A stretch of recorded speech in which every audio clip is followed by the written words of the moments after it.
So a closer inspection of this results that there is actually a melted connection there. Something got super hot right there, and we're gonna have to inspect that a little closer. So we're not sure what's going on with that. Now, based on that picture I took, it's basically a mirror image of this plug. So what you see on the left will actually be on the right, and vice versa. So it goes from 1 to 36 up here, and on the plug it's going from left to right 1 to 36. The clasp is still on the top, and when you count over, it's actually the 5th pin, which is right here, and the 5th pin over on that string is pin number 45, which is the ground. It was basically the green and red wire going to number 46, and then 46 goes to 47, 47, 48. So basically those actually sense each other, and they act as the common lead.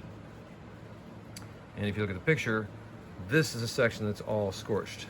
So I'm going to carefully measure the voltage across of each of those pin connections. So I'm trying to figure out why, and right now the biggest problem is that these have been scorched. They've been shorted across somehow inside there, melted the wiring enough that I'm not getting good contacts. I'm trying to figure out why these particularly did that, and it's not so much a connection to the BMS. I think it was because these may have been laying on the carpet when we had a little bit of moisture inside the car, maybe even enough to have like rain inside the car or something, and maybe that contacted across those three enough to cause those two to get hot and short. It may have damaged the cell, don't know.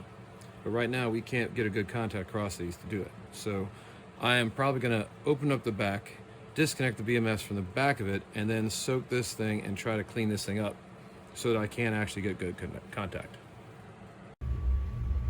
Well, good afternoon. We're back in the garage from the hall, and as you can see, the rear battery pack on Baby has been opened up, and we're going to see if we can get to the wiring harness repair. Now, one thing I'll basically recap from last time, in case I didn't cover it, is that the biggest problem right now is this right here. You can see the plug end right down here. It shows some scorch marks from where evidently I had it sitting in the carpet, and the window was down, and it rained, and therefore it shorted across here and damaged the plug. You can see even melted the inside of it a little bit right there, melted through the plastic housing, and bad things were happening back of the battery, but we didn't see it. No smoke, no nothing, but the battery was showing a weird voltage setting after we got it all plugged in. After removing the module and sitting outside, I also had to remove the other two modules next to it. Basically the A and B module are fine. The C is the one where the problem occurred, and the D and the E are also on the same BMS cell tap plug. So I had to take those out also. They're sitting up there. The problem module's out front because it was getting a reading of 11.5 volts on one and a negative 3 point something volts another one. So somehow polarity changed. Weird things were happening. So I just decided to take it out and put it in the front driveway. So it's sitting out there for the winter. In the meantime, I've got another battery module, courtesy of Daniel Baldwin, and this one is currently sitting at 61.1 volts. We're going to top it off to 62.9 or 62.7. That will get it to the same voltage range as the rest of the modules right there, because I just checked them, and they are at 62.9 and 62.7 respectively. So we're going to get those as close as possible. But since the front module, where the front BMS plug was damaged, I decided to check the back one, and sure enough, here's the one that connects to the same spot, and you can see that this is also scorched right there. So not only do we have to replace the front BMS plug, but we also replaced the back cell tap. So that'll be what we're doing next. So our first step, I removed the driver's seat to give me more room and make it a little more comfortable for me to sit inside the car. And the first step to this is we have to take all the wrap off of this section so I can actually cut them further down here. It'll make it easier to solder onto the new plug if I have more length on this section. It might be interesting. I might end up having even more length on the plug and just kind of snake it around better, but The idea is to have enough room for me to solder here, as well as soldering on the new plug wire.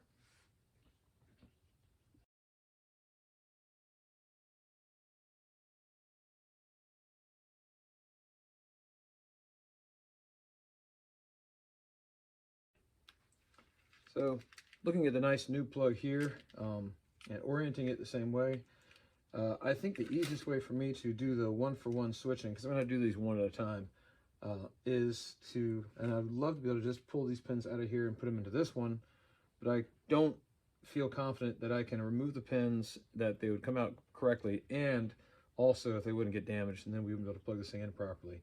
So my thought is the best way to do it is to literally just cut the wires one at a time, solder onto here, and I might give myself more length on here each time, so maybe a few extra inches wouldn't be a problem, and that will give me a easier way to manage it. I think I'm going to tape these two together here like this, because that way they're in the same orientation and same positioning, that I can just do one wire at a time from here to here, back and forth until it's totally done.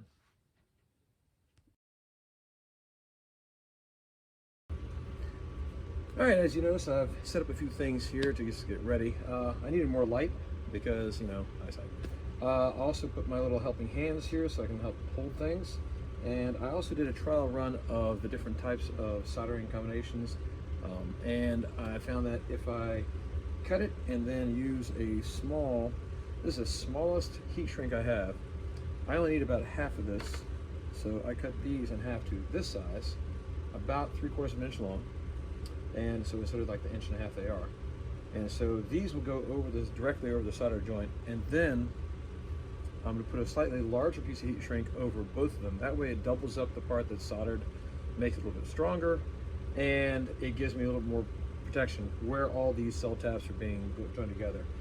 I'll be zip tying and wrapping the whole bundle afterwards, so it'll look like this. But also, since this thing's curved kind of weird because of the way it was run through there, I'll be able to get the length exactly the same, so actually it'll be straighter. So that's the goal there.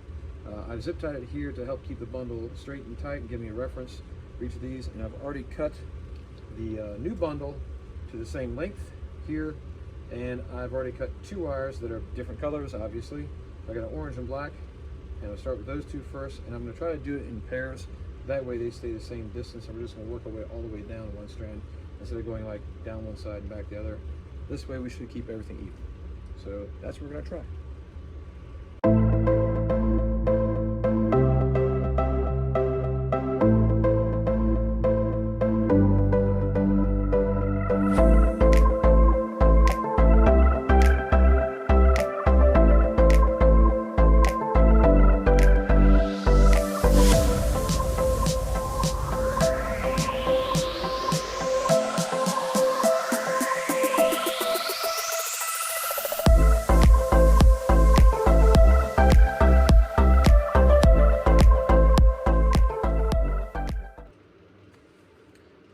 So as you can see, that process was a little bit tedious because I had to reposition the arm. I had to undo the tape from holding this together because I couldn't get the angle right. And at one point, I thought I'd lost the insulation. That was going to be the heat shrink insulation.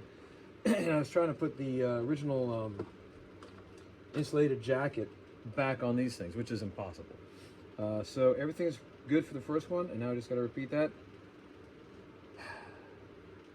Well, luckily, I think it's only 36 times, not 96 times, but still a lot more work to go. There we go.